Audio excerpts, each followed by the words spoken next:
back with another live stream for today, and as you can see in the title, I am playing on mouse and keyboard. You're not going to see my face, you're going to see my hand position with the mouse and on the keyboard. You're not going to see my face, but so yeah.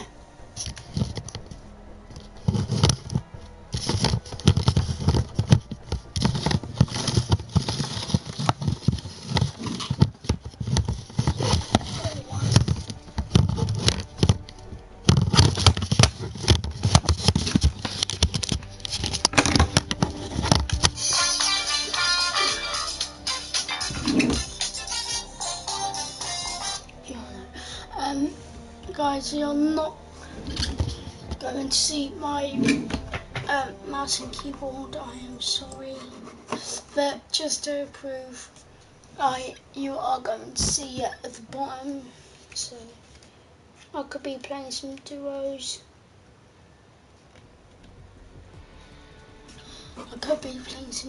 later on.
Guys, I'm going to go to Junk Junction, but first I'm just going to find it.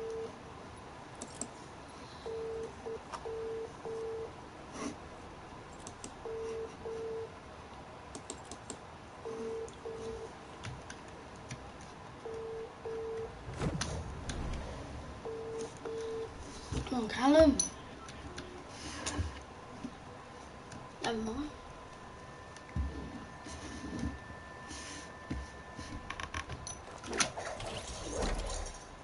I might not make it to Junk, so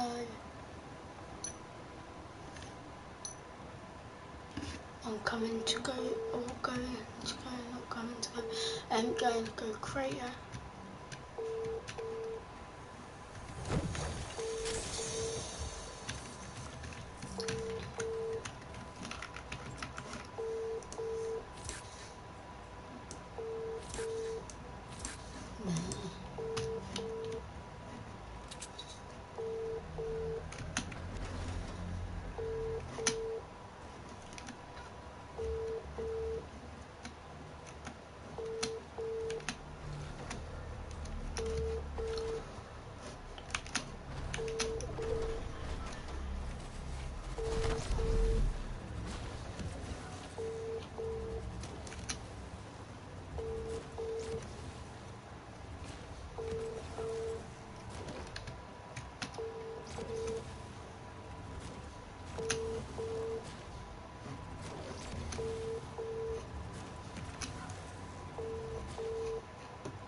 the other side, near. So, Scar. Alright. That was quick. From Grey AR to Scar, yes please. I was trying to get something out of the vending machine. What an idiot. Wow.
I feel sorry for the people there, and there. I feel sorry for them people. But I am now heading over to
Guys, I could get a win with mouse and keyboard. I went on controller just for a minute, so then I can quickly just loot quicker instead of going in the storm for a second. I just needed to loot a bit quicker.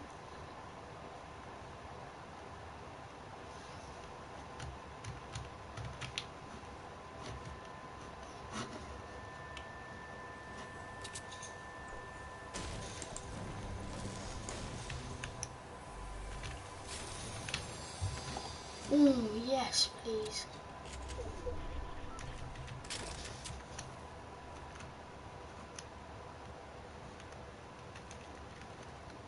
I feel sorry for myself a little bit now.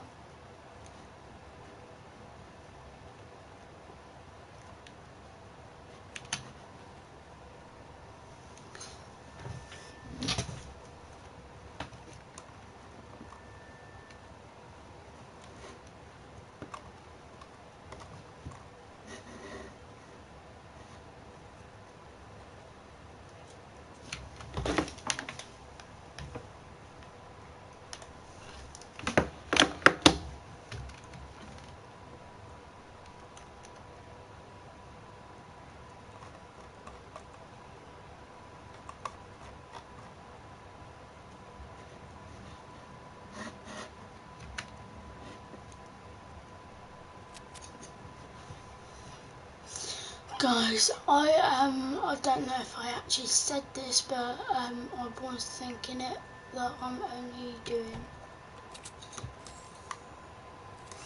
only doing purple and green. I definitely was thinking it, but yeah.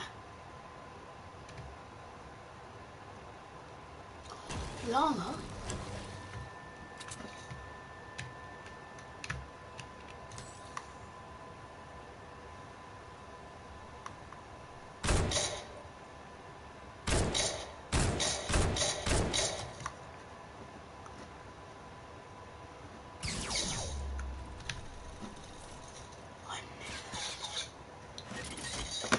I knew there's a trap in there.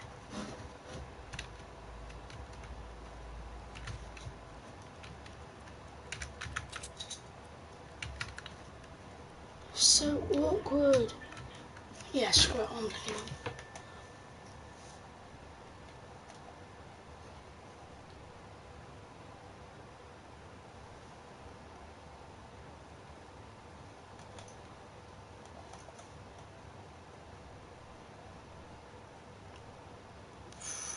Got no meds.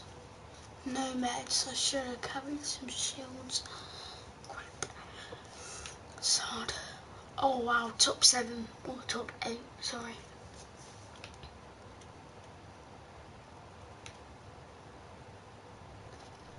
I could get my second solo in here.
God's sake, Facebook. I know I have memory.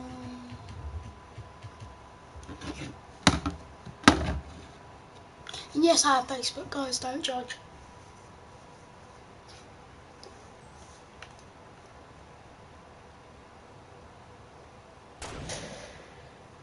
Oh, I've got to be in this next scene.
What? What? No! Hacks! God's sake! Welcome to the live stream. Freaking hacks as per usual. This game's got a lot of hacks. Welcome. Whoever is watching, welcome. I'm just trying to show you the position of my hands, and you can make sure I'm actually playing on keyboard and mouse. There we are. You can see the mouse on the actual screen. Well, you can't now, but you can see the mouse. There we are. I'm going to go to this.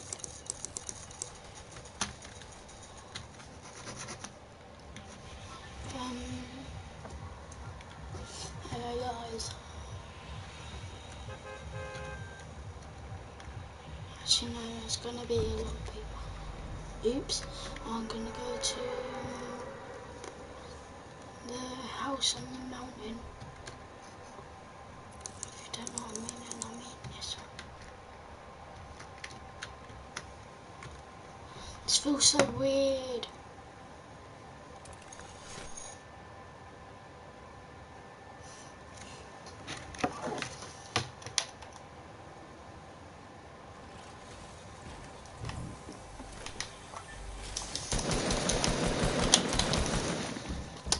I'm sick of this game.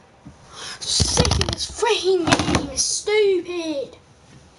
This game is gay. Fortnite's gay. Stupid.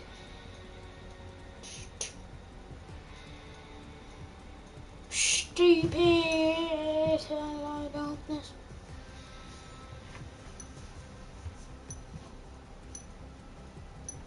A theory from Honeybee Hound on Reddit speculates that his genocide was actually sanctioned by the government. Honeybee points out that those government agents, the ones who watch over retired supers to make sure that they don't reveal their identities, run a relocation program. When Bob tosses his boss through several walls, an agent shows up offering to relocate him, but ends up wiping everyone's memories instead. So, if they're watching the supers, why didn't they do anything about Syndrome's Island? They must have known about it. Or at least realize that a bunch of the supers were inevitably disappearing or dying. This suggests that they were in cahoots with Syndrome, or at least turning a blind eye to his activities, perhaps seeing him as a suitable solution to their super problems. It would be pretty cost efficient for them to do so instead of continuing to operate the way that they were. The theory also speculates that because Buddy was a business entrepreneur, the government could have been one of his clients, with him making tech for them. That being said, if he was selling tech to the government, that could also be a reason why they didn't act on his island experiments. Perhaps he infiltrated their own tracking system in order to hide his activities from them. Up next, number 8, 15 years. As we mentioned at the top of our video, it's been almost 15 years since the original film debuted. While most fans found this infuriating, others picked up on it to mean much, much more. There's a scene in the first film where Syndrome tells Mr. Incredible he can't call off his missile because he's too late. 15 years too late. This was a reference to how Mr. Incredible treated him back when they first encountered each other, and that 15 years had passed, with Buddy holding a vendetta against him. Now, this theory speculates that this statement and the release of the second film 15 years later is somehow connected. While the initial theory believed that the sequel would take place 15 years after the first, based off the trailers, that is clearly not the case. This then led to more discussion that a catastrophic event that was set in motion in the first film will be what affects our heroic family in this movie, making that 15 years too late statement all too true. And at number 7, Jack isn't unique. Jack wowed audiences with his plethora of abilities in the first Incredibles movie, and based on the trailers for the second, it looks like he's still got all those tricks up his sleeve, or diaper, rather. According to one Reddit username, they speculate that just because he has a ton of powers now doesn't mean that he'll retain those gifts. This is rooted in how Jack first displays his powers. His whole family isn't all that surprised that he can do many different things, so perhaps this is how powers manifest initially in the world of the Incredibles. A child who has powers can do a bunch of crazy stuff, but as they grow older, their body latches onto a specific ability that works with their personalities and skills. Violet is defensive and shy. She can create force fields and become invisible. Dash is impatient, so he's a speedster. So it wouldn't be surprising if by the end of the second film, Jack's powers settle on one ability. Up next at 6, Boo and Sully. A theory loosely based on the Pixar theory, the theory that states all Pixar movies are interconnected. This one explores the idea that Boo from Monsters, Inc. is actually Violet. There's a scene in Monsters, Inc. where Sully drops Boo behind a door and closes it. Then he turns around and she's there, without him noticing. YouTuber Kmack Time has speculated that this may prove that Boo does in fact have powers. She became invisible and quickly ran out behind Sully, and that's how he didn't notice her doing it. Or perhaps she teleported, maybe having multiple powers while being so young, if we're riffing off of that Jack theory from earlier on in our list. Boo also doesn't disappear when she's scared, just how like Violet couldn't use her powers when she was scared or under pressure. Boo also made a cameo in Toy Story 3 as one of the girls in the kindergarten class, and she looks a whole lot like Violet, minus having a slightly different hair color now as a teen. And lastly, the reason why she isn't afraid of Sully is because he reminds her of her father, who is of a similar stature, which is why she clings to him. He reminds her of home, and that's why she trusts him. Makes Monsters, Inc. just a little even more heart-wrenching, doesn't it? And at number 5, Eradication. When supers were outlawed, it made sense that most of them would calmly go into retirement, because, you know, they're heroes. But what about the supervillains? Where do they all go? This theory from Redditor Quirky Peeker explores the idea that the government eradicated all supervillains after the supers were outlawed. Most villains in the film were depicted as being normal humans, and police would have been able to neutralize their threats, albeit being in more danger, that is. But if that were the case, the villains probably would have died carrying out their crimes. Bon Voyage, for example, may have been taken out as a last resort if the police were dealing with the situation. So with all that in mind, it would have been easy for the government to purge all of these villains that the supers would have dealt with in more kind ways. Now, considering all of that, let's dive in even deeper.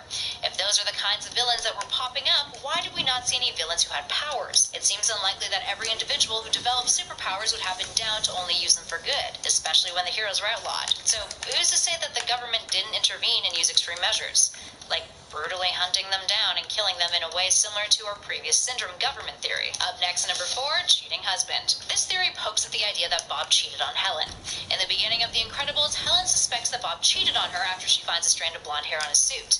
In reality, he's been hiding his return to his heroics, but he's been pretty sneaky about it, and she's picked up on it. Or is it just that? Now, Redditor Ogwalt posted a theory that suggests he was actually having an affair while all of this was going on. This is because we never actually see Bob in close proximity to Mirage for her hair to get on him, and Mirage does seem to have some sort of attraction to Bob too. Mirage also has no idea that he's married until she meets Helen, so if Bob did make a move on her, she would have been oblivious and probably DTF. That being said, another offshoot of this theory is that Bob had a past of being unfaithful to Helen before, hence why she jumped to those conclusions rather than putting 2 and 2 together about him hiding his return to being a superhero. Either way, Pretty unsettling. In our number 3 spot, Dash is a villain. This theory from Reddit user Professor Wonder suggests that Dash will be the antagonist of the second film. But how? Well, let's take a look at his abilities. There's a history of the family always telling Dash to rein in his powers. Bob and Helen are constantly reminding him to keep his super speed powers under control.